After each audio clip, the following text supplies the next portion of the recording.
মোহনবাগানের সঙ্গে বাঙালিদের ফুটবলের একটা আন্তরিক সম্পর্ক রয়েছে। আর টুটুবাবু মানেই মোহনবাগান, মোহনবাগান মানেই টুটু। আমি মোহনবাগান আমাদের ক্লাবে এসেছিলাম রাজ্য সরকারের পক্ষ থেকে এবং আমার পক্ষ থেকে শ্রদ্ধা জানাতে।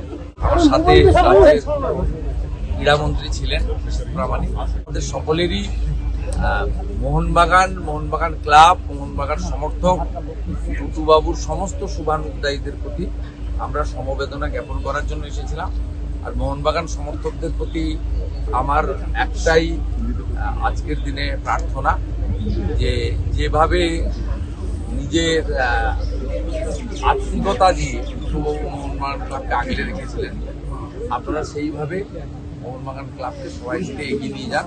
এটাই হবে ওনার প্রতি আসল শ্রদ্ধা। এগুলো আপনাদের এখানে বলা, টুটুবাবু একজন শ্রদ্ধেয় সিনিয়র সিটিজেন, সাথে সাথে মোহনবাগানের উনি একজন।